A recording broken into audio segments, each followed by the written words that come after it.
जय जिनेंद्र कौन जी?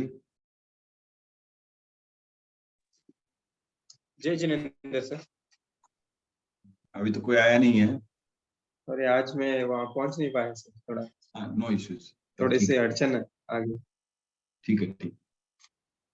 तो देखते हैं, 5 मिनट वेट करते हैं। कोई अभी जुड़ा भी नहीं है और यहाँ भी कोई नहीं। हाँ तो सर, रिकॉर्डिंग बाद में ही शुरू करें। रिकॉर्डिंग बट मैं होस्ट नहीं हूँ ना सर, ये तो या तो आप लैपटॉप से ज्वाइन हुए कि इसमें से लैपटॉप से। उधर आप होस्ट क्लेम कर सकते हैं। कैसे करना है? हाँ हाँ, होस्ट यहाँ पर एक है, मेरे को भी याद, क्लेम होस्ट। ठीक है, देखता मैं हूँ। कर एक ओके गॉट होस्ट। इट। लेकिन क्लेम करने से वो की पूछ रहा है सर, की तो मेरे पास है नहीं। की मैं देता हूँ आपको।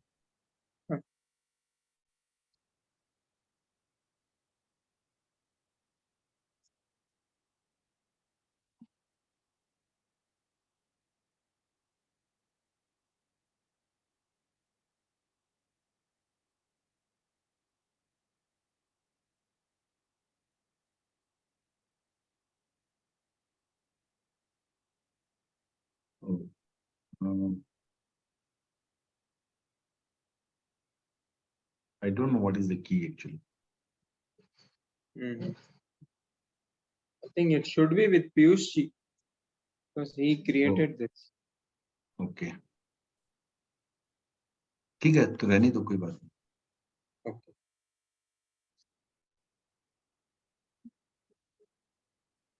Where is the menu for that claim? किधर है वो?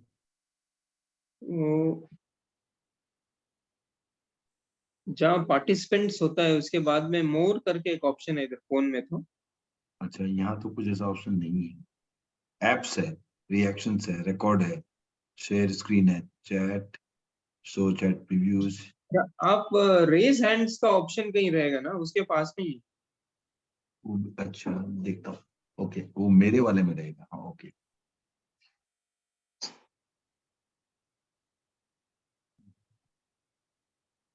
Not able to get. Anyway, leave it. तो और कुछ चर्चा कर सकते हैं तब तक। हाँ, कोई नहीं आ रहा तब तक, तो वही चर्चा कर सकते ये कोई क्वेश्चन है तो बोलिए अभी। वही सर, उसका वो ज्ञान का एक क्वेश्चन था ना सर, वो ज्ञान क्वेश्चन मैं भूल गया हूँ मैं। वो आत्मा वाला क्या? हाँ, वो हम ज्ञान आत्मा भी लेते हैं, उपयोग आत्मा भी लेते हैं, अलग अलग क्यों लेते हैं? क्योंकि वो मैं उपयोग देखूंगा, देखा नहीं अभी तक, सीरियसली देखा नहीं उसको, अच्छे से देखा नहीं है। जनरल आंसर से फायदा नहीं। चलो एक बार जरूर तो कर लेते हैं। और अनंत आस्था के केंद्र आचार्य श्री महासुम जी के चरणों में कोटि से नमन। टीपीएफ के प्रभारी मुनि डॉक्टर रजनीश कुमार जी के चरणों में वंदन। और सभी जुड़े हुए संभागियों से सादर जय जिनेंद्र। अब हाँ, तो और कोई प्रश्न तो बताएं। वो तो और अपना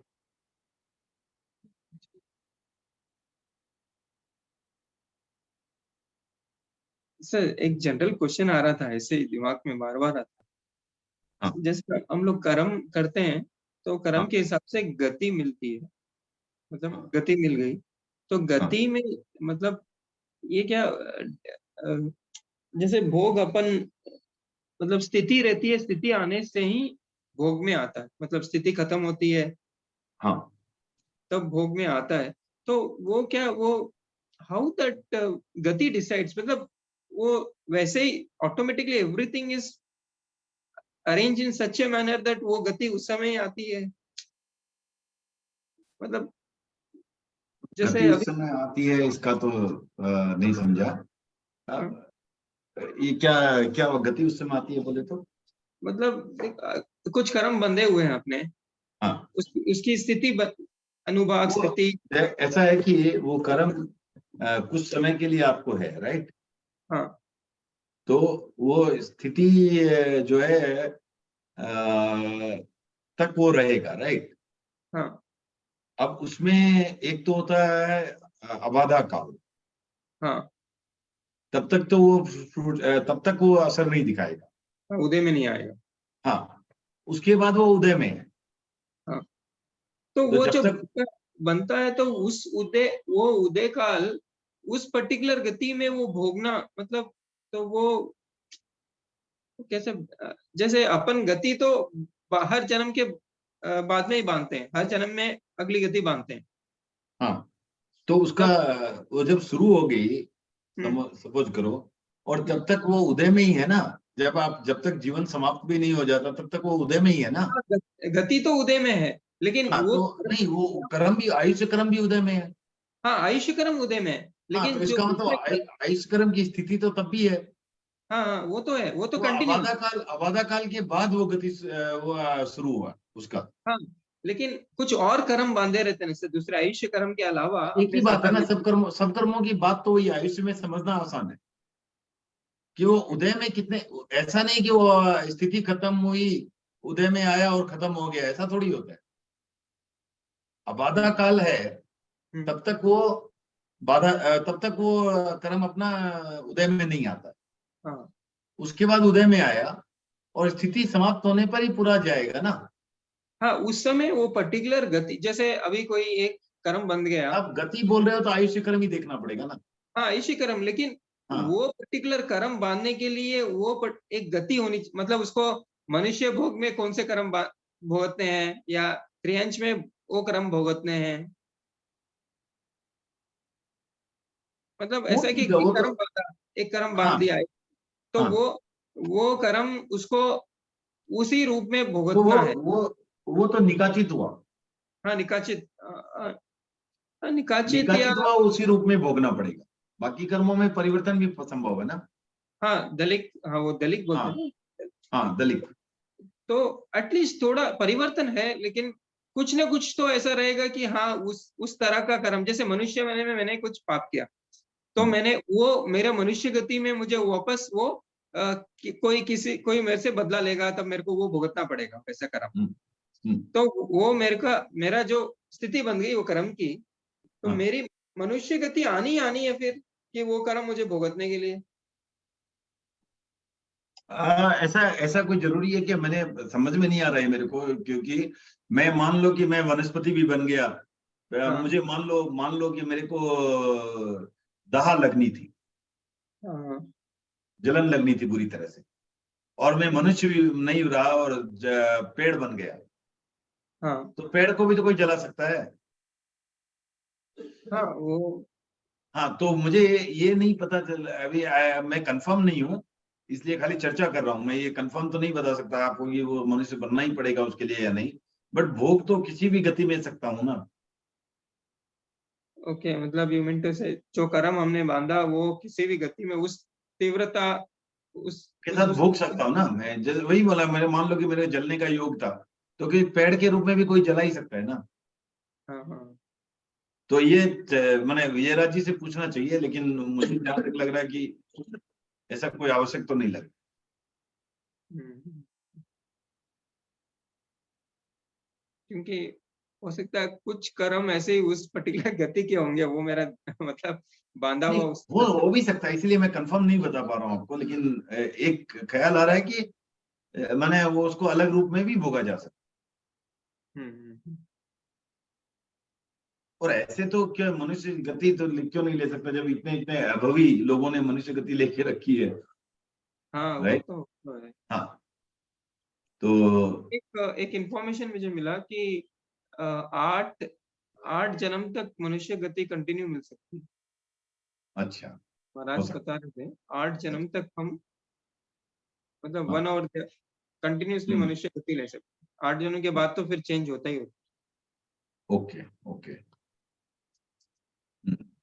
ठीक है। कोई जुड़े नहीं होते। जुड़े तो नहीं है। अशोक जी यहाँ आए हैं, तो हम लोग 5 हैं, 4 हैं। चार, 3, 1 आप। मैं तो उधर भी हूँ ना। पवन जी और रचना जी। हम ही लोग, पता नहीं, ठीक, देखते हैं। तो दूसरा अशोक जी का जो लास्ट टाइम एक शब्द था तारतम्य, डिफरेंसेस। हाँ, तो वो उसका एक्चुअल अर्थ डिफरेंसेस नहीं है, वो मैंने रिसर्च किया उसके बाद उसका। तो ये जो शब्द बना है, ये दो शब्दों से बना है, तर और तम। ओके, तो मैं पहले सोच रहा था तार से बना, तार से भी नहीं बना, तर तम। तो तर, तो जैसे मान लीजिए वो भीगा या गीला, तर, और या ऐसे बोल सकते हैं कि वो तर गया, तो मैंने थोड़ा अधिकता का भाव है, ठीक है ना। और तम जो है वो हो गया अंधेरा, तम अंधेरा, तमस, तम अंधेरा। तो ये जो तर तम जो है, तर तम, तो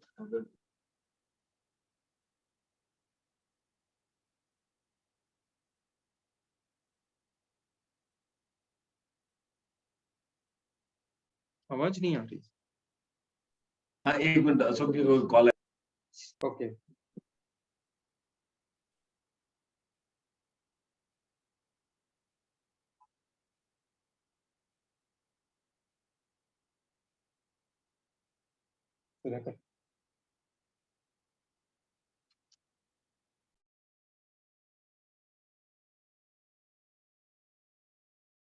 हाँ, तो तर तम का, या तारतम्य कहें या तरतमता कहें, तो उसमें क्या न्यून अधिक का भाव। तो जहां न्यून और अधिक है, राइट, तो एक इसका एक अर्थ है कि भाई सब एक जैसा नहीं है, फिर भी सामंजस्य है, वो भी है, उस रूप में भी यूज हुआ है। लेकिन हमारे में अधिकतर यूज हुआ है जो तरतमता के रूप में, अर्थात न्यून अधिक का भाव। न्यून अधिक का भाव मतलब कि उसमें अंतर है। अब जैसे गुणस्थानों में बोलते हैं कि सबकी आत्माओं में, आत्मा का जो उत्थान है उसमें तरतमता है, अर्थात न्यून अधिक का भाव है, कोई कम है कोई अधिक है, कोई कम है कोई अधिक है, तो इसका भाव एक ही है, तरतमता या तारतम्य, वो तो ठीक है, परंतु उसी का ओरिजिन वही है, तरतम। तो वह न्यून अधिक का भाव। और ऐसा भी हो सकता है कि भाई सीक्वेंस है, श्रृंखला है, माने अगर न्यून अधिक को ऐसे लो, तो एक क्या श्रृंखला जब बनती है, कोई आगे कोई पीछे ऐसे भी रहता है ना, कोई श्रृंखला अगर बनती है तो कोई हर हर जगह, हर आदमी एक ही जगह रहे तो श्रृंखला कहां से बनी? यूनिफॉर्मिटी नहीं भी, वो श्रृंखला हो गई, एक सीक्वेंस, सीक्वेंस हो गई। तो जहां सीक्वेंस है वहां एक तरह से एडजस्टमेंट है, सामंजस्य है। तो उस रूप में तारतम्य का जो साहित्य की भाषा में उसका उसका उपयोग सामंजस्य के रूप में भी होता है। जैसे इनमें तारतम्य है, सामंजस्य, इनमें एक सीक्वेंस बनी हुई है, एक आराम से वो सजे हुए हैं। तो सीक्वेंस में एक क्या है कि ऑर्डरली फैशन में, राइट, सीक्वेंस अनऑर्डरली नहीं होती है, सीक्वेंस जहां है वो एक ऑर्डरली है। तो उस हिसाब से उनमें तारतम्य भी कहा जाता है। एक इश्यू होता है, तो दोनों का इसमें तो तारतम्यता नहीं, हाँ, वो बोल सकते हैं। हाँ, वो ठीक है, वो तारतम्य सामंजस्य के रूप में यूज होता है। लेकिन हमारे में जो अधिकतर यूज हुआ है वो तरतमता के भाव के रूप में हो। तो तरतम वही बताया, तो दोनों में वो क्या, न्यून अधिक का भाव। तर हो गया वो अधिक, तम हो गया वो न्यून। तो तर तमता का भाव न्यून अधिक, जैसे गुणस्थानों में कहते हैं ना कि आत्मा का, सब में जो है आत्मा जो आध्यात्मिक उसका विकास है, उसमें तरतमता है।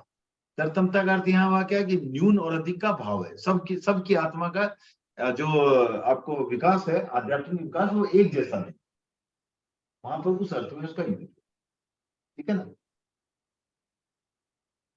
तो सर ऐसा ही वो छेपसम के बारे में बोल सकते हैं, क्योंकि छेपसम में किसी का सेम नहीं रहता, हाँ, मतलब छेपसम में भी तरतमता है, ठीक है, तरतमता जहां भी आती है वो एक ही बात है।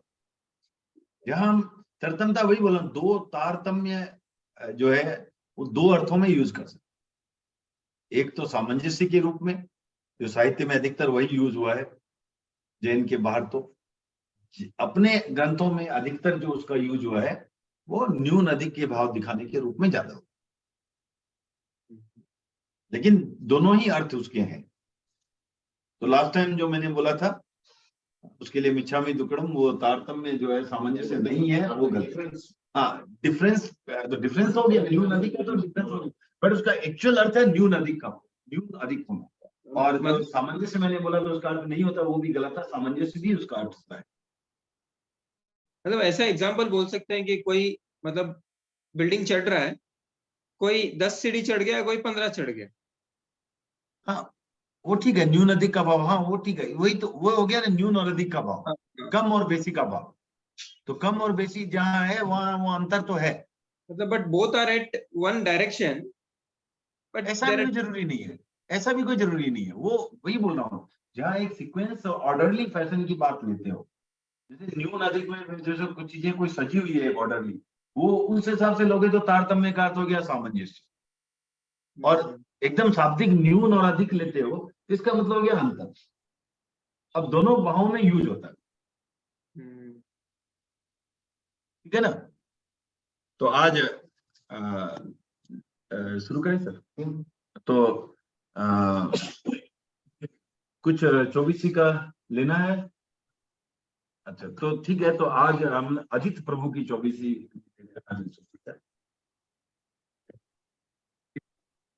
लोग भी देखेंगे ना, नहीं आइए आप कम कम कम। तो इसमें आज पहले मैं थोड़ी, आज अजितनाथ की ले रहे हैं तो अजितनाथ की थोड़ी स्टोरी भी जान लें।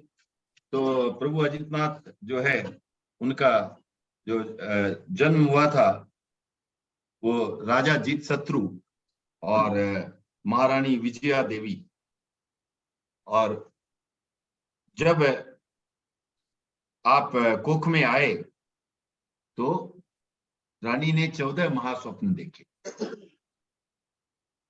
लेकिन एक विलक्षण घटना हुई कि उसी दिन उसी रात्रि में जो राजा जीतशत्रु के छोटे भाई थे सुमित्र, उनकी पत्नी को भी 14 महास्वप्न।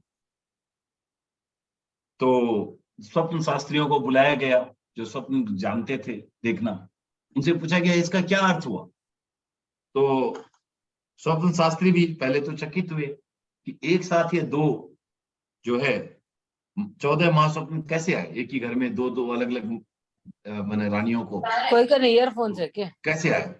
तो ये काफी विचार विमर्श के बाद वायरल इस निर्णय पर पहुंचे सबको डिस्टर्ब नहीं होगा।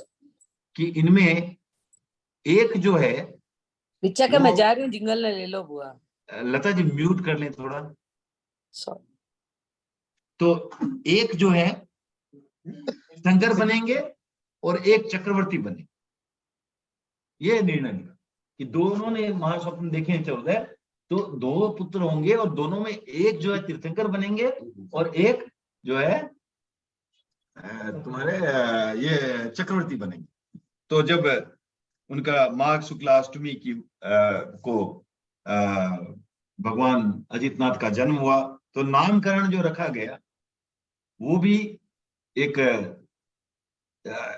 संयोग बना कि महारानी ने कहा कि देखो हम लोग काफी बार महाराज को कहती हैं जीतशत्रु को कि हम लोग काफी बार द्यूत क्रीड़ा करते थे। द्यूत क्रीड़ा मतलब जुआ, राइट, द्यूत क्रीड़ा करते थे और उसमें हमेशा जो है मैं हारती थी।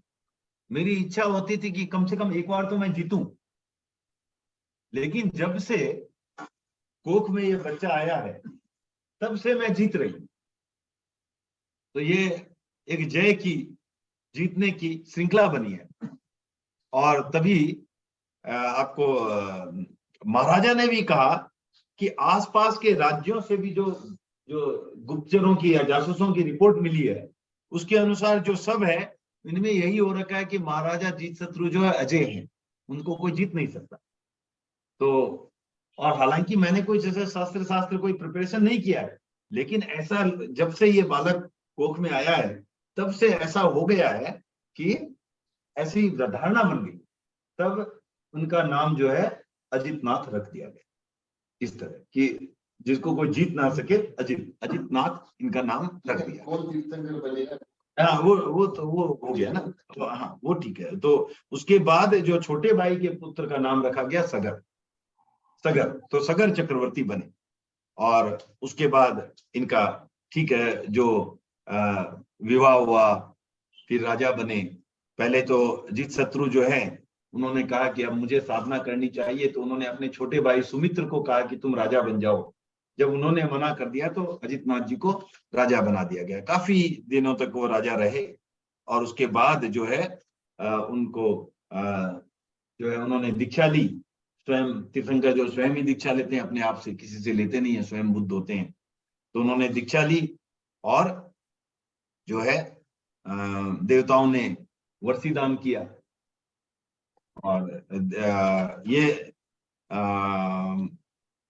और ये दीक्षित होने के बाद उन्होंने 12 वर्ष तक कठोर जो है साधना की।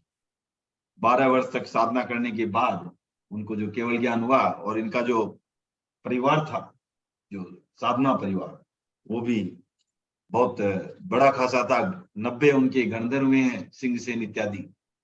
और केवल ज्ञानी हुए उनके अंदर में 22,000, मन प्रयोग ज्ञानी हुए 12,500, अवधि ज्ञानी हुए 9,400, 14 पुरुषों के ज्ञाता हुए 3,800 और 1 लाख साधु हुए। साध्वियां हुई 3,03,000, श्रावक हुए 3,98,000, करीब करीब 4 लाख, और श्राविकाएं हुई 5,45,000।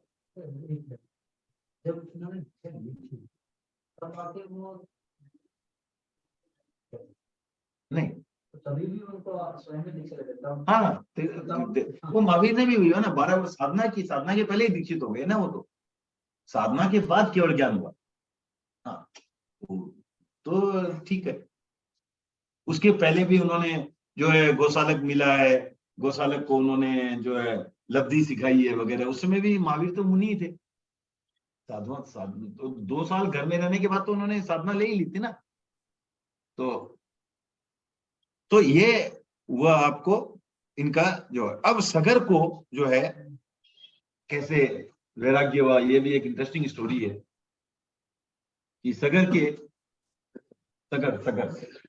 चक्रवर्ती राजा बने और चक्रवर्ती सगर के 60,000 पुत्र थे। 60,000, और सभी पुत्र जो हैं सगर को क्या कि उनके क्या बोलते हैं, सगर के परम भक्त थे। और उन्होंने जो है सोचा कि सगर को जो रोज है जो एक नए कुएं का पानी पिलाएं। तो जो चक्रवर्ती के एक कहा जाता है मुसल रत्न होता है, जिससे कि आप बहुत इजीली खोद सकते हो कोई भी, और उससे जो खोद करके वो रोज एक कुआं बनाते हैं, उसमें से पानी निकाल के सगर को। एक दिन संयोगवश क्या होता है कि वो नाग कुमार देवता का स्थान खोदने लगते हैं। तो नागदेव ने इसका विरोध किया। तो ये बेटे थे, इन्होंने जो अपने अभिमान में थे, सत्ता के उन्माद में थे, इन्होंने इस बात को गया कर आई गई कर नजरअंदाज कर, और उन्होंने कुछ नहीं माना और वो खोदने लगे। तो और उनका जो है मजाक उड़ाना। लेकिन फिर वो नागदेव जो थे वो नाराज होकर के अपने जो अधिकारी देव थे उनके पास गए कि ऐसी ऐसी स्थिति है। जो अधिकारी देव ने भी उनको चेतावनी दी, उन पुत्रों को, लेकिन वो भी नहीं माने। तो अधिकारी देव ने कुएं से इतने वेग से पानी निकाला कि उसके बहाव में एक साथ जो है सारे के सारे पुत्र हैं जो काल कर लेते, 60,000 के साथ मर गए। समझ में आ गई स्टोरी? हाँ, एक सुनामी जैसा बोल सकते। तो इतने वेग से पानी निकाला उन्होंने, उसमें सारे के सारे पुत्र हैं जो मर। अब सम्राट सगर की जो कुलदेवी थी वो भी इस अनहोनी को टाल नहीं सकी।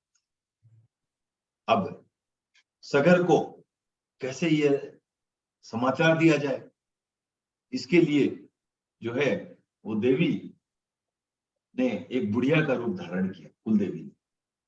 और बहुत जो है पुत्र जिधर से सगर जा रहे थे उधर वो पुत्र शोक में रोने लगे कि तो सम्राट ने उसे जो है थोड़ी सांत्वना दी कि धैर्य रखो, धीरज रखो। तो वो बुढ़िया के वेश में देवी कहती है कि भाई जिस पर बीतती है उसे पता चलता है, आज तेरे पुत्र चले जाएं तो तुझे क्या होगा। तो सगर ने कहा कि अगर मेरे पुत्र चले भी जाएं तो मैं धीरज से सामना करूंगा। तो बुढ़िया ने पूछा कि ये पक्की बात है ना? हाँ, एकदम पक्की बात है। तब वो देवी जो है अपने स्वरूप में आकर के उसने कहा कि तुम्हारे सारे पुत्र जो है वो कालकवलित हो गए हैं, उनके प्राण निकल गए। तो सम्राट को भी इसका आघात लगा, लेकिन उन्होंने जो है धीरज के साथ इसको सहा और संसार का जो नश्वर, इस संसार की नश्वर प्रकृति को पहचाना, उन्हें वैराग्य हुआ और वो भी दीक्षित हो। और भाग जो राजपाट था वो अपने पुत्र भगीरथ को सौंप। ठीक है ना? तो ये सगर की स्टोरी है। तो सगर को केवल ज्ञान होता है कि नहीं, पता नहीं, आइडिया नहीं। तो भगवान अजितनाथ जी जब निर्वाण के नजदीक आए तो 1000 साधुओं के साथ वे समेत शिखर पर पहुंचे और वहां पर जो उनका, ठीक है ना? तो ये अजितनाथ जी की स्टोरी थी।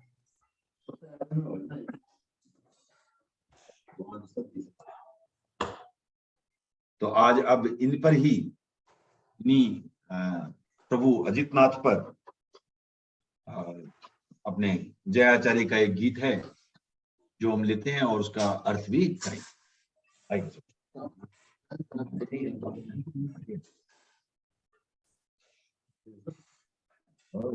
प्रभु तुम्हारी दायक शिव पंथना, अहो प्रभु अजित जी ने स्वयं करो,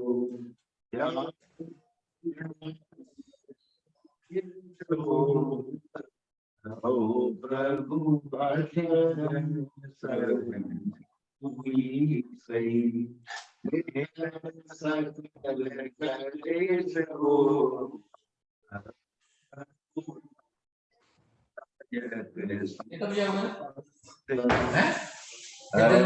प्रभु। हाँ कौन था? 9 बजे बाद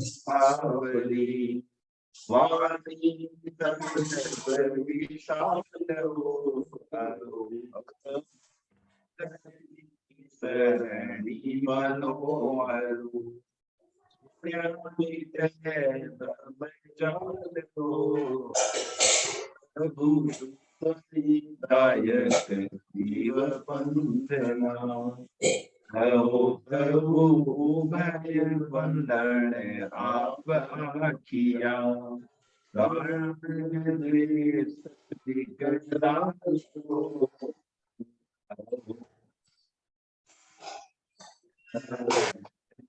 बोधना राजा प्रभु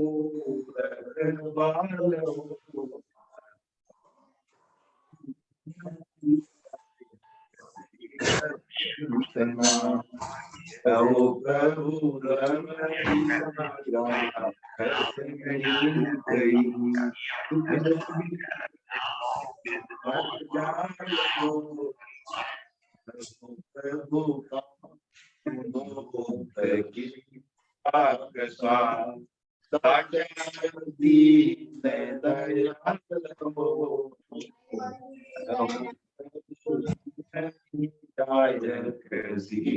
पंथना, अहो प्रभु करी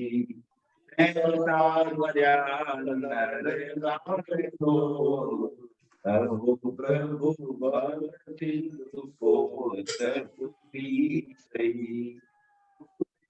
जगत आधार, अहो प्रभु दायक शिव पंथना, अहो प्रभु आयो तुझ साईवा, बस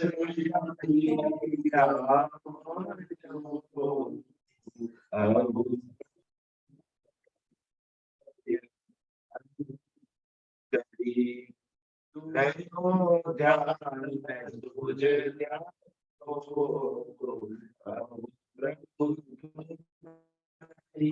शिव पंतना अहो प्रभु उगड़ी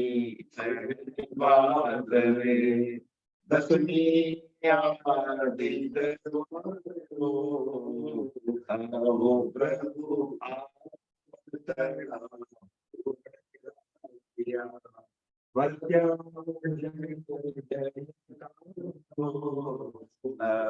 प्रभु तो ये 24वीं का द्वितीय गीत जयाचार्य की रचना। इसका अर्थ करेंगे तो पहली लाइन में कहा गया अहो प्रभु तुम ही दायक शिव पंथना। तो यहाँ एक ही शब्द है जो हमें हो सकता है कि नहीं पता और शिव क्या हो। तो यहाँ शिव का अर्थ है मोक्ष। तो ये कहा गया कि तुम ही है जो मोक्ष पथ के दाता हो, मोक्ष पथ को बताने वाले हो, मोक्ष पथ को देने वाले।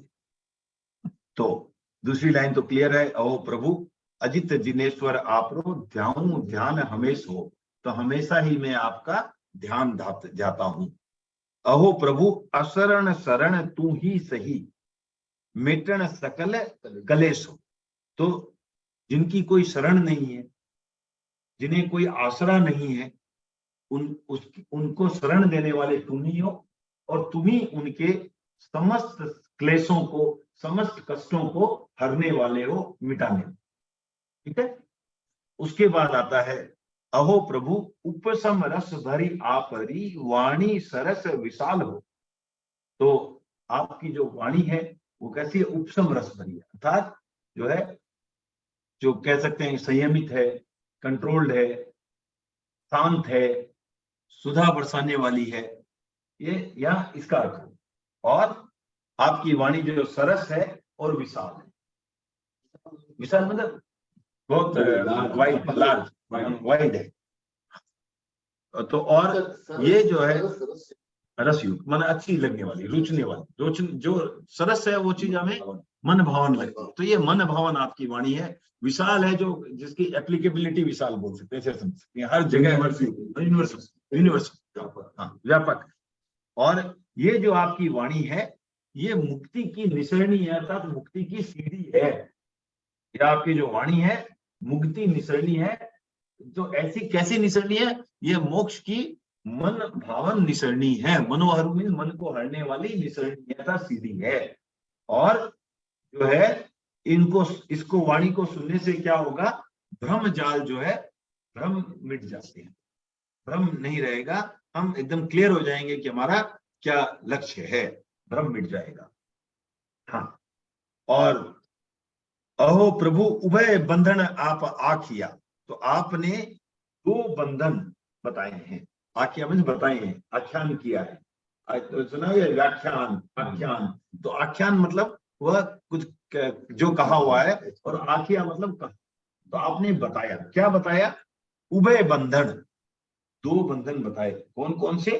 राग और द्वेष। कि राग द्वेष विकराल हो। तो राग और द्वेष ये 2 बंधन आपने बड़े बताए। अहो प्रभु अभय का मतलब 2, उभय का मतलब 2, हाँ, उभय, उभय पक्ष जैसे बोलते हैं, उभय पक्ष तो मतलब 2 पक्ष। तो उभय का मतलब 2। और अहो प्रभु हेतु है नरक निगोदरा, राच्या मूर्ख बाल हो। तो यहाँ 4 शब्द आते हैं। जो मूर्ख अर्थात अज्ञानी, और बाल मीन्स क्या हुआ? ना समझ। बाल मतलब ना समझ। यहाँ ठीक है, छोटा तो है, पर छोटे में क्या समझ नहीं होती। तो ना समझ को हम लोग यहाँ बाल, जैसे बाल, हाँ, बालक टाइप, बाल छोटा। तो मैं छोटा मैंने ना समझ। तो ना समझ और अज्ञानी जो है, इसमें रचे बसे रहते हैं, इसमें रस लेते हैं, इसमें जो है राग, किसमें? राग द्वेष में। और ये क्या है? राग द्वेष जो है, ये जो नरक और निगोद के कारण है। तो नरक क्या है वो सभी जानते हैं, जो नरक के जीव बन गए। निगोद क्या है? जहां पर जो है एक ही काया में अनंत जीव एक साथ रहते हैं, वनस्पति के, ऐसे निगोद के जीव होते हैं। ये 2 प्रकार। ये ऐसे तो निगोद अगर कहा जाए तो अव्यवहार राशि में भी निगोद के जीव है, और व्यवहार राशि में भी 2 प्रकार के, सूक्ष्म भी है और बादर भी है। तो ये जो निगोद के जीव है, इनमें क्या है, सब में सिर्फ एक ही इंद्रिय है, राइट। और जो है ये जो कहा जाता है कि एक बार बहुत ही जो है बहुत कितने भाव बीत सकते हैं निगोद में। तो इसलिए इससे निकलना है, इसमें नहीं पड़ना है, इसमें जाना ही नहीं है। अपने को मनुष्य भाव मिला है, निगोद में जाने के लिए नहीं मिला है। लेकिन हम जो राग द्वेष कर रहे हैं वो वापस निगोद या नरक में जाने के कारण बन सकते हैं। तो इसलिए निगोद में, क्योंकि ये कहा जा सकता है कि एक मिनिमम फॉर्म ऑफ इवॉल्व जो है जीव में, जो जीव में है एकदम न्यूनतम अर्हता वाले जीव एक कह सकते हैं, राइट। तो नरक में भी नहीं जाना है और हमें निगोद में भी नहीं, ये दोनों में नहीं जाना है। ऐसा कुछ कार्य करें। इसके लिए क्या करना है, हमको यह पहचानना है कि इनको इनमें जाने का कारण क्या है। तो राग और द्वेष, जो एकदम बहुत ज्यादा राग और द्वेष है, राइट, वो जो है इसका कारण बनता है। सर, इसका रहस्य आप मूर्ख बाल में तो हाँ, इसमें रचे बसे रहे, ठीक है ना। फिर आता है अहो प्रभु रमणी राखसणी कही विष बेड़ी मोह जाल हो। तो यहाँ रमणी का अर्थ होता है, यहाँ जो अर्थ है उसका अर्थ है वासना। वासना, रमणी का अर्थ यहाँ वासना। तो वासना को क्या कहा गया, राक्षसणी कहा गया। ये वासना राक्षसणी है और जो है ये विषवल्ली है, अर्थात विष की लता है, राइट। विष बेल है, विष की बेल है और क्या है, मोह का जाल है, राइट। तो और उसने जो है आपने काम भोग को है किंपाक फल की उपमा दी है। किंपाक फल कैसा होता है, जो देखने में बड़ा सुंदर लगता है, स्वाद में भी अच्छा लगता है, लेकिन होता जहरीला है। तो इसलिए जो है काम भोग को किंपाक फल की जो उपमा दी है। फिर कि अहो प्रभु विविध उपदेश देई करी तै तार्या नर नार हो। तो कहते हैं हे प्रभु, तुमने विविध प्रकार के उपदेश देकर के जो है कई नर नारियों को तार दिया है, पार उतार दिया है, बेड़ा पार उनका कर दिया है। कहां से, अहो प्रभु भव सिंधु पोत तू ही सही। पोत मीन्स बोट बोल सकते हैं, जल पोत जैसे होता है ना। तो भव रूपी सागर से पार उतारने के लिए ये तुम्हारा ये पोत है और तू ही जो है इस जगत के आधार है।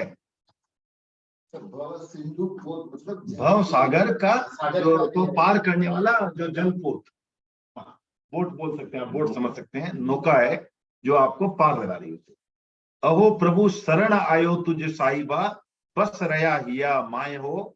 अहो प्रभु आगम वयन अंगी करी रयो ध्यान तुझे ध्याय हो। अंगी करी, अंगी करी, अंगी करी मतलब हो गया अंगीकार करना, अपना नाम, अपना, हाँ अपना नाम स्वीकार करना। हाँ, आगम वयन, आगम के वचन, हाँ। तो हे प्रभु, मैं तुम्हारी शरण में आया हूं और आप जो है मेरे हिया में बस रहे हो, अर्थात मेरे हृदय में बसे हुए हो।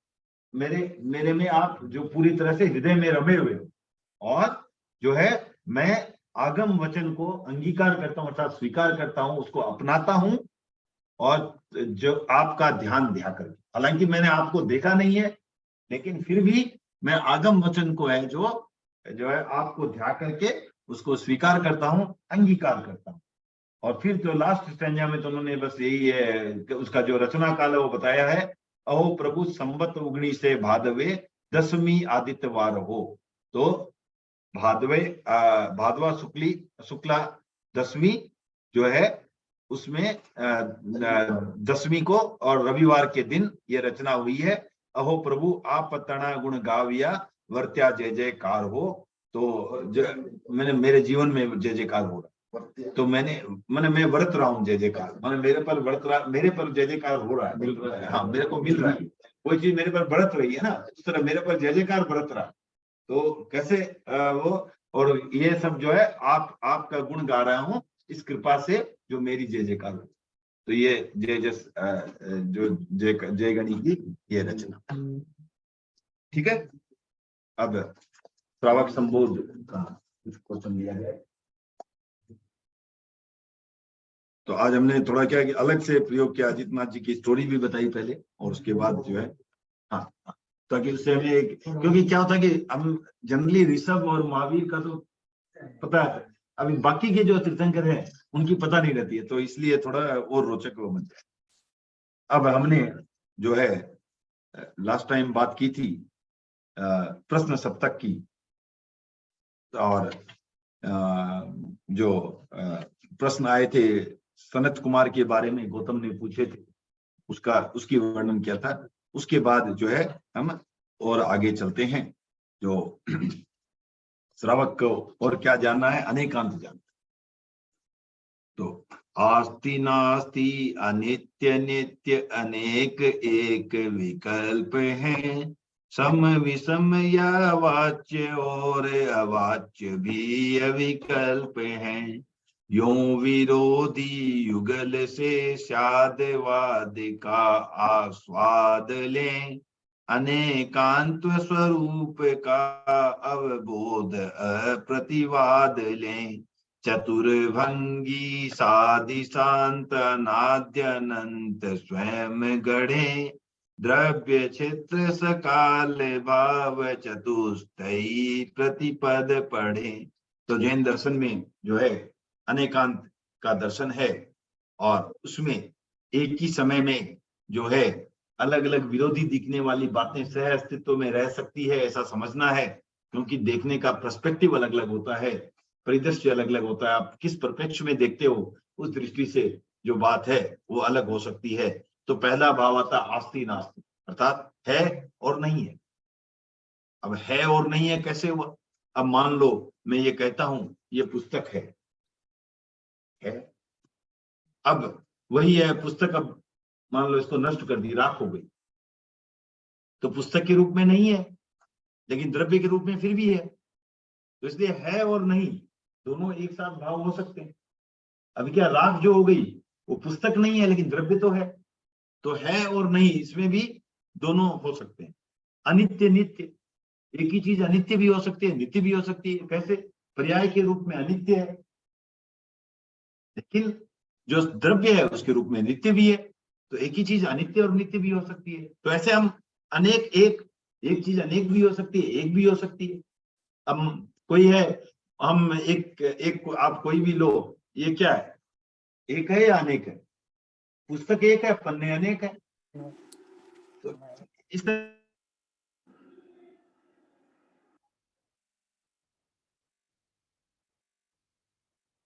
आवाज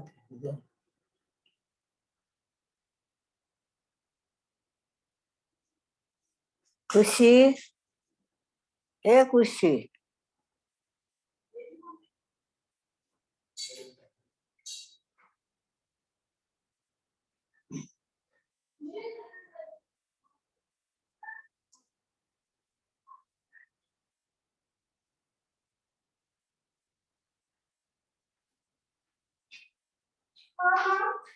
ये विषम भी, आप कहीं भी आप देखोगे तो आवाज बंद हो गया, आवाज गया आप पे।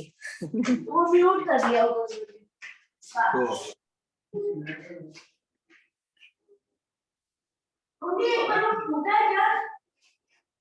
खुशी म्यूट करो।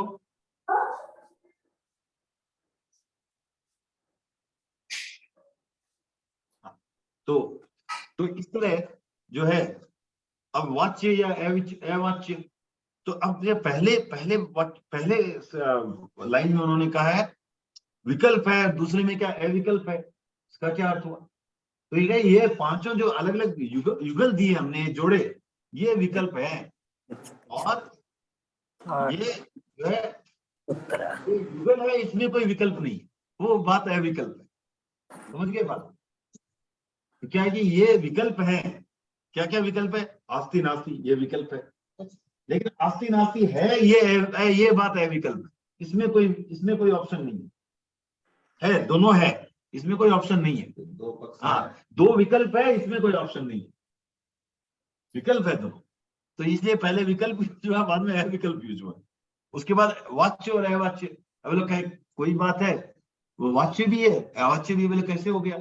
अब मान लो कि मुझे किसी द्रव्य के एक धर्म के बारे में बताना हो तो वाच्य बताया जा सकता है। अब उसके अनंत धर्मों के बारे में बताना हो तो नहीं बोला जा सकता, क्योंकि वो इनफाइनाइट है, अनंत बताया नहीं जा सकता, वाणी से नहीं बताया जा। तो एक ही चीज वाच्य भी हो सकती है तो और अवाच्य भी हो सकती है। तो इसलिए इस तरह जो है ये जो परस्पर विरोधी दिखने वाले युगलों का आप जो है आनंद ले, किससे? शादवाद से। तो आपकी वाणी जो होनी चाहिए फर्म नहीं होकर के शादवाद की भाषा बोले। इस शादवाद पर चर्चा और कभी करेंगे, आज इसको सिर्फ इतना ही समझे कि अनेकांत का जो प्रायोगिक रूप है वो शादवाद हो। तो आप अनेकांत को जीवन में लाते हैं तो आपकी वाणी में शादवाद हो। उसके बाद अनेकांत स्वरूप को जो है आप उसके को आप निश्चित रूप से बिना किसी प्रतिवाद के जानने का प्रयास करें, बिना किसी उस पर ऑब्जेक्शन किए या उसका प्रतिरोध किए आप उसको जानने का प्रयास करें ना। और इसके लिए क्या है कि जैसे चतुर्भंगी है, उससे भी आप जो है उसका प्रयोग कर सकते हैं, उसे समझने की वस्तु का अवबोध कर सकते हैं, जान सकते हैं। चतुर्भंगी क्या है? तो पहली चतुर्भंगी जो उन्होंने बनाई है वो क्या? आदि और अंत को लेकर के बना। तो क्या जिसका आदि नहीं है, अंत भी नहीं है, अनादि अनंत। जिसका आदि तो है, अंत नहीं है, सादि अंत। राइट? क्या सादि, स आदि, आदि के साथ, आदि के साथ। तो ये क्या? अन आदि मतलब आदि नहीं, अनंत मतलब अंत नहीं, तो अनादि अनंत। सादि अनंत मतलब आदि तो है, अंत नहीं।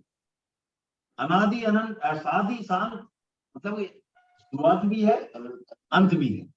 और अनादि शांत शुरुआत नहीं है, अंत है।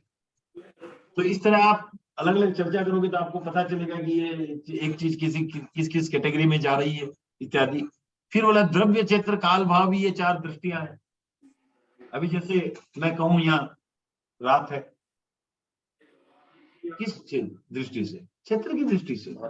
भारत क्षेत्र की दृष्टि से रात है, अजमेर अमेरिका में नहीं। तो अब बात कौन सी सही है? दोनों सही है। किसके पर्सपेक्टिव से? क्षेत्र के पर्सपेक्टिव से। एक क्षेत्र के पर्सपेक्टिव से रात सही है, एक क्षेत्र। अब एक मैच चल रहा है, कोई बोल रहा है हारा, कोई बोल रहा है जीता, ठीक है ना? तो ये सब भाव की दृष्टि से हो गया। तो इस तरह जो है आप द्रव्य, क्षेत्र, काल, भाव का उपयोग करके भी देख सकते हैं। तो इस तरह जो है आचार्य सिद्धसेन ने अनेकांत की व्यवहारिक उपयोगिता को स्वीकार किया और अनेकांत को नमस्कार करने के लिए उन्होंने एक श्लोक लिखा। येन विना लोगस्य वि व्यवहारो संवहा न निवयि तस्य भुवनिक गुरुणो नमो अनेगंत वायस्य। अर्थात जिसके बिना इस लोक के व्यवहार को नहीं निभाया जा सकता, उस वैसे गुरु, वैसे भव के गुरु, राइट? भव के एकमात्र गुरु, भवेक गुरु, मान भव के एक गुरु, एकमात्र गुरु भी कह सकते हैं, अनेकांत को जो है जो वंदन है, नमस्कार है। ठीक है? तो फिर जो है इसकी जो चर्चा हमने कर ली, अगले में चलते हैं।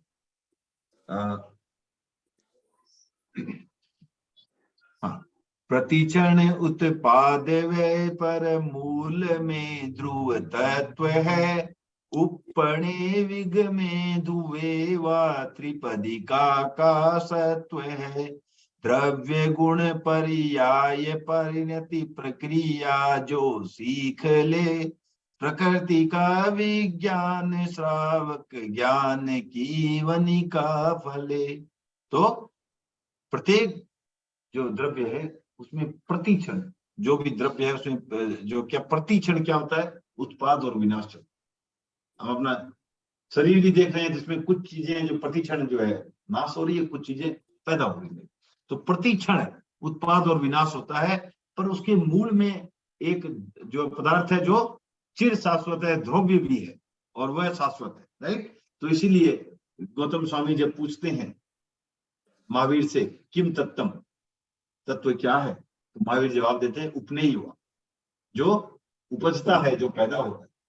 तो गौतम की शंका होती है कि अगर उपस्था ही उपस्था रहे तो इतना समाएगा कहाँ, इतना आएगा कहाँ पर। तब उन्होंने फिर से पूछा किम तत्व, तो उन्होंने बोला विग्मेय हुआ, अर्थात जो विनष्ट होता है, जिसका नाश होता है। फिर उन्होंने बोला कि अगर गौतम के मन में फिर शंका हुई कि अगर उत्पन्न हुआ विनाश हो गया तो मैं नई नई चीजें आती जा रही है, माने कुछ ऐसा कुछ भी कैसे तत्व, उसको जो आया गया उसको तत्व क्या बोले, तत्व माने जिसका सदा अस्तित्व है। तत्व अब जोड़े कौन, माने हमारी एक कड़ी कहाँ, आया गया कड़ी कहाँ है, फिर नया आया फिर नया गया, कड़ी कहाँ है, जो था वो नहीं है, जो है वो नहीं होगा, क्या हो क्या रहा है, ये नहीं समझ में आ रही। तो उन्होंने फिर से पूछा किम तत्व, तब उन्होंने कहा दुव्य हुआ, जो जिसमें जो शाश्वत भी है, अर्थात क्या हुआ, जो पर्याय है, जो उसका रूप है, मोड है, वो पैदा हुआ नष्ट हुआ, लेकिन जो मूल द्रव्य है वो शाश्वत है। तो वही मूल, जैसे आज मान लो कोई भी चीज है, उसका रूप परिवर्तन हो गया, कपड़ा था उसकी टी शर्ट बना दी, टी शर्ट तो अभी कपड़ा गया टी शर्ट आ गई। तो इस तरह जो है वो नई नई परिवर्तन हो सकता है पर्याय में, लेकिन जो मूल द्रव्य था वो कहीं नहीं गया। अल्टीमेटली जला भी दिया तो क्या हुआ, जो पुद्गल थे पुद्गल में मिल गए। हाँ हाँ, तो द्रव्य जो है उसका गुण और पर्याय, इन गुण को समझना है, और पर्याय की जो परिणति होती है वो अगर हम सीख लें तो जो है उससे जो है विज्ञान भी अच्छे से समझ जाएंगे, और हमारी श्रावक ज्ञान भी है अच्छी तरह से फलित होगा।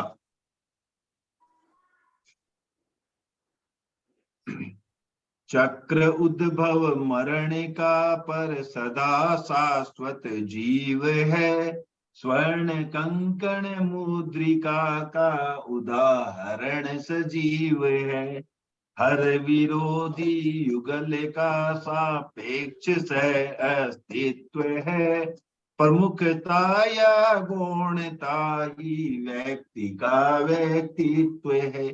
तो जन्म और मरण का ये चक्र चलता रहता है, लेकिन सदा जो शाश्वत है वो क्या है, जीव आत्मा, वो कभी नहीं मरती, वो खाली रूप देह परिवर्तन होता है, एक गति से दूसरे गति में जाते हैं, ये शरीर को छोड़ करके दूसरे शरीर को लेते हैं। और इसके लिए जैसे एक सोना है, उसका कंगन है, उसको गलाया, अंगूठी बना दी, राइट, तो कंगन कहाँ गया, नष्ट हो गया, मुद्रिका क्या हो गई, पैदा हो गई। क्या क्या चीज कॉमन है, स्वर्ण, स्वर्ण था है और रहेगा। तो इस तरह जो है उस उदाहरण से जो है समझें कि हर विरोधी युगल जो है उसका भी अपेक्षा भेद से सह अस्तित्व है। जैसे लेकिन क्या होता है कि कहाँ पर कुछ जो बातें हैं, कुछ अपेक्षाएं प्रमुख होती है, कुछ अपेक्षाएं गौण। अब जैसे आप देखो, आप अपने घर में हो, क्या हो, पिता हो, पति हो, पुत्र हो, कुछ मुख्य रूप है आप। वही आप ससुराल में जाते हो तो क्या हो गए, आप जवाई हो गए, फूफा हो गए, राइट। लेकिन क्या आप अभी आप बेटे नहीं रहे, जिनके बेटे थे रहे, लेकिन वहां पर वो मुख्य पक्ष है, वो गौण पक्ष। तो इसलिए जो है हर जो आप पक्ष के अपेक्षा की दृष्टि से देखोगे तो प्रमुखता और गौणता हमेशा रहती है, लेकिन कुछ जो है भाग प्रमुख रहते हैं और कुछ जो है वो गौण हो जाते हैं। लेकिन ये सब जो है कोएग्जिस्ट करते हैं, ठीक है ना। तो जो वस्तु में भी पाए जाने वाले अनंत धर्म रहते हैं, उनमें क्या होता है, कभी किसी की प्रमुखता रहती है और कभी कोई पक्ष उसका गौण रहता है, ठीक है ना। किसी को कोई डाउट है अभी तक जो बात की हमने? तो अनेकांत जो है आज यहाँ समाप्त हो गया है। इसके बाद जो है हम आगे की जो है वो अब सिर्फ 3 मिनट समय बताए, तो आगे का शुरू नहीं करेंगे। तो अनेकांत का हमने जो लिया, तो इस तरह एक और प्रश्न था मेरा जो संजय जी 24 का, जैसे इस तरह हम अगर 24 तीर्थंकरों के बारे में बता के लेते हैं तो ये लोगों को सही है या? हाँ हाँ, इंटरेस्ट है या नहीं वो पूछते हैं। हाँ, तो जो है उनको पूछ लेते हैं। लता जी हैं, पवन जी हैं, रचना जी हैं, इंटरेस्टिंग। हाँ सर, ठीक है। तो पर स्टोरी फिर कंडीशन continue हटा करते हैं। सर, स्टोरी बताइएगा रोज। हाँ नहीं नहीं, वो हर तीर्थंकर की बताएंगे, हाँ सर। जो सबकी, खाली महावीर की छोड़ करके जो सबको पता है। हाँ महावीर की सबको, महावीर और ऋषभ देव, ये दो को हम जानते हैं, बाकी को नहीं जानते। तो ठीक है। हाँ सर। ऋषभ देव की लिखी हमने स्टोरी नहीं बताई। लास्ट तक 2 प्रश्न रहे। हाँ एक तो ये बच्चे अव्यवहार से व्यवहार राशि में आने हाँ, वाली तो अव्यवहार, हाँ, तो उसका मैंने थोड़ा सर्च किया, तो प्रश्न था अव्यवहार राशि से जो व्यवहार राशि में जीव आते हैं, वो क्या अभवी जीव भी आ सकता है? नहीं आ सकता। वो सही थे अनिल जी, सिर्फ भवी जीव ही आ सकते हैं। और कब आते हैं? जहां यहाँ से जितने जीव मोक्ष जाते हैं व्यवहार राशि से, उतने ही जीव आते हैं। तो अभवी जीव जो है वो या तो सारे जो है व्यवहार राशि में ऑलरेडी है, और जो अव्यवहार राशि में है वो कभी भी वहां से बाहर नहीं निकले। यह है वो, लेकिन कभी भी बाहर नहीं निकले। दूसरी एक और इंटरेस्टिंग बात आती है कि अव्यवहार राशि जो, जैसे अभी हम उदाहरण देते हैं, जैसे अपने वो थली का ही शब्द है, मुझे तो आपको लोगों में सब मालूम नहीं, कोल्डू बोलते हैं। जैसे चने में जो कोल्डू होता है, राइट? नहीं, ये तो खराब हुआ। कोल्डू होता है जो कड़ा होता है, जिसे बीज अंकुरित नहीं होता है, कोल्डू। तो जो कोल्डू होते हैं, तो चना में आप 1 किलो चना लोगे तो 1 आध कोल्डू निकले, सारे नहीं निकलते। अब यहाँ प्रश्न उठता है भवी और अभवी में क्या रेशियो है, राइट? ये भी एक प्रश्न उठता है कि भवी कितने हैं, अभवी कितने हैं, आधे हैं क्या? तो ऐसा है समाधान इसका कि अनंत भवी जीवों पर एक अभवी जीव होता है, बहुत कम है। वैसा ही है, कोल्डू की तरह ही है। जैसे कोल्डू भी बहुत कम होते हैं, इसी तरह ये भी बहुत कम है, अभवी भी बहुत। ठीक है ना? एक जीव, एक सब भवी तो नहीं है ना, सब भवी कैसे? मैं हाँ मेजोरिटी, मैंने वास्ट मेजोरिटी नहीं, वास्ट मेजोरिटी। हाँ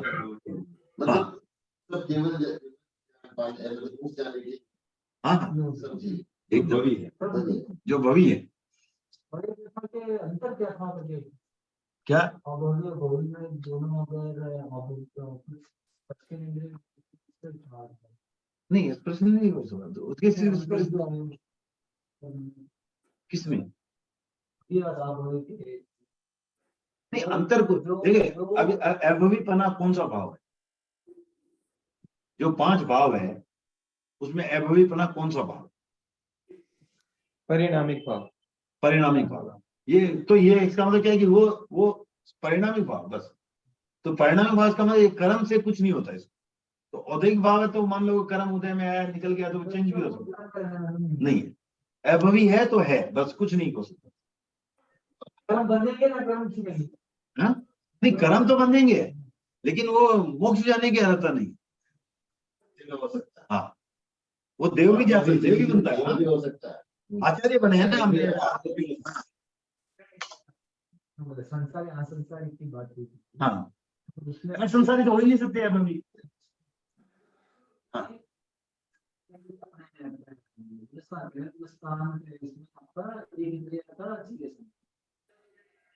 नहीं, एक इंद्रिय क्यों, पंचेंद्रिय भी रह सकते हैं पहले गुणस्थान में। जो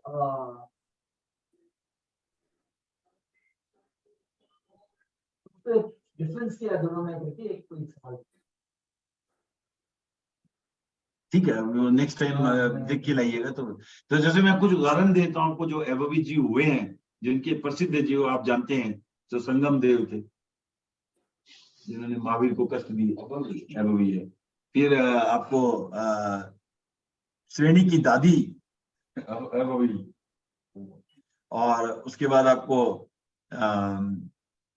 कजसु कुमार के साथ किसका नाम जुड़ा हुआ है? सोमिल ब्राह्मण, वो अभवी जीव है। हाँ, फिर जो है कृष्ण वासुदेव का जो पुत्र है पालक, उसने क्या किया था? भगवान अरिष्टनेमी के चूटिया भर दिया। वो भी अवयवी जीव है। तो काफी अवयवी जीव के उदाहरण आते हैं, ठीक है ना। कोई करुणा वगैरह नहीं रहती। नहीं नहीं वो सब रहती है। आप ही से किया भाई अगर वो आ सकता है तो आप ही का इसका मतलब लेंगे पहले बट एक इंद्रिय नहीं, और देखो ऐसा है, आप ही का ऐसा हाँ, व्यवहार राशि में सारे के सारे पहले गुणस्थान क्लियर है, क्लियर है। ओके, अब आते हैं व्यवहार राशि। व्यवहार राशि में भी जो है पहले गुणस्थान एक इंद्रिय वाला, तो उनमें क्या होगा? कोई फर्क नहीं है, वो फर्क नहीं है, वो एक गुणस्थान की दृष्टि से कोई फर्क नहीं है। मगर दोनों में कोई अंतर है? अंतर तो है ही ना, एक पंचेंद्रिय भी हो सकता है अभी। अंतर कैसे नहीं है? एक इंद्रिय एक पंचेंद्रिय, दोनों में अंतर है। हाँ, पंचेंद्रिय बन सकता है, एकदम बन सकता है। तो गति में तो इन्होंने बताया ना, देव गति भी जाते हैं। जैसे एक आचार्य का मैंने उदाहरण दिया था ना आपको, अंगार मर्दन आचार्य। अंगार मर्दन आचार्य जो थे, 100 चेले थे, और में ये एक जो था, ये आचार्य जो था वो पाप भीरू नहीं था। अब किसी ने स्वप्न देखा कि 100 सिंहों के बीच में एक गिदड़ है, तो अब समझ में नहीं आया अर्थ। तो जब इसका फिर क्या किया गया कि उनको एक जगह जब जहाँ विराज रहे थे वहां पर जो है ऐसा एक मैदान बना दिया गया जहां पर कि कोयले से उसको ऐसा ढक दिया गया ताकि वो रात में कीड़े दिखे, वो दिखेगी कीड़े। अब वो किसी को शाम को रात में जो इच्छा हुई, शंका हुई, लघु शंका हुई, तो वो जाने गए तो उन्होंने देखा कि नहीं, यहाँ तो और रास्ता नहीं है, और यहाँ कीड़े मकोड़े, तो वापिस आ गए। तो दूसरे साधु को उन्होंने पूछा, इस तरह करके सारे के सारे साधु जाते हैं, वापिस आ जाते हैं, बोले नहीं यहाँ तो नहीं जाते। फिर आचार्य जो थे अंगार मर्दन, उनको पूछा, तो वो बोले क्या हुआ, तो वो साथ में गए और वो बिना कुछ देखे वाले कुछ अपने आराम से चले गए उस पर। तो ये क्या कि इसका मतलब क्या हुआ, उनके मन में न तो कोई पाप भीरुता थी, वो ऊपर से कुछ भी कर सकते हैं, ऊपर से कितना भी बोल सकते हैं, अच्छी अच्छी बातें बोल सकते हैं, लेकिन अंदर से उसमें विश्वास नहीं था उन पर बातों, और न कोई ऐसी कोई बात थी। तो इसलिए वो जो जीव था अवयवी जीव था। नहीं, चांस ही नहीं, प्रथम गुणस्थान से आगे। हाँ, क्योंकि सम्यक्ति बनने के लिए भी चौथा गुणस्थान चाहिए। हाँ, सम्यक्ति हो गया तो मोक्ष पक्का है। नहीं, वो पहले से तीसरे में ही नहीं जाएगा। हाँ, पर वो किसी भी तरीके हो सकता है। हाँ, क्योंकि पुण्य का बंध तो उसे भी होता है ना, पुण्य का बंध तो उसे भी होता है।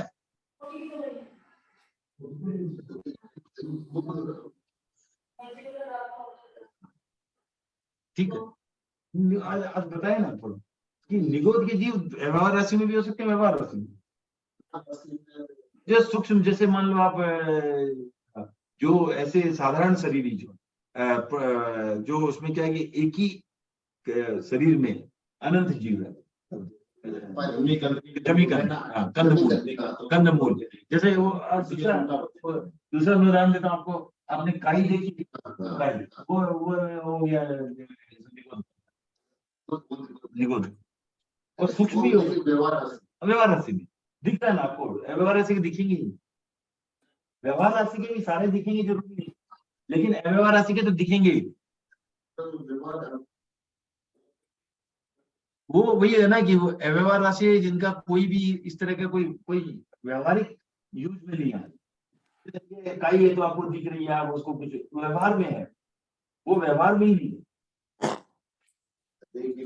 कुछ नहीं, आप देख भी नहीं सकते और व्यवहार में भी नहीं है। वो सबके अपने आप एक ही जैसा चलता रहता है कर्मों का। वो अक्षय खजाना है एक तरह से जीवों का। हाँ, और किसी को कोई प्रश्न है?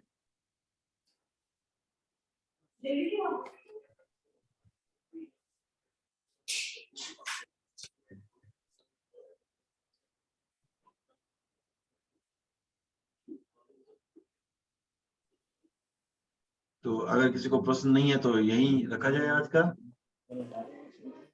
ठीक है, तो सबका बहुत बहुत आभार जुड़ने के लिए। फिर मिलते हैं अगले वीडियो। धन्यवाद। धन्यवाद। कृतिक जोशी, क्या बात, कृतिक जोशी, क्या बात, कृतिक जोशी।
वाह,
नहीं चाहिए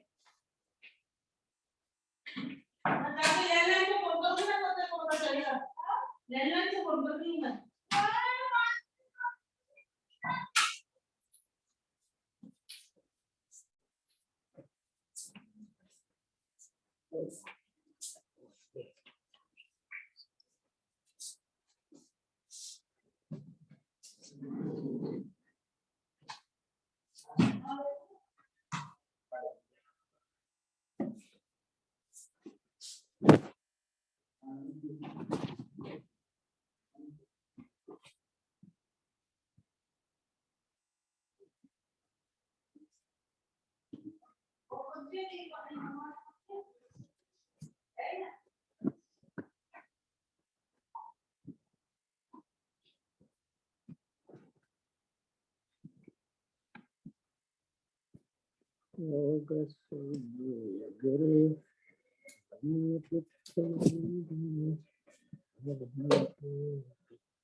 वन्दे मुनिसोपयं नमियाञ्च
वृषभमजियं च वन्दे सम्भवमभिनन्दनं सुषमयं च कौमाकहंसुपाशुं जीर्णं च चन्दपहं वन्दे सुविहिं च पुष्पदन्तं श्रियगशीघ्रं च वासुपूज्यं च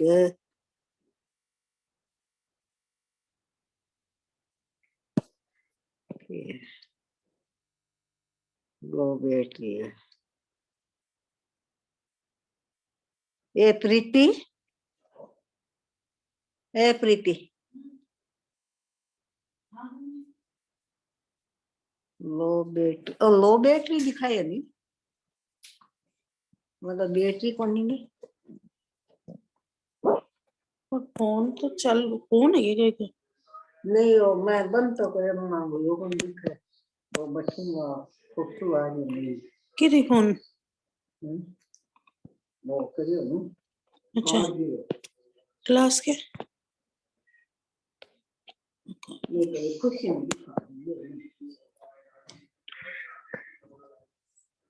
बेटी देखी बेटी को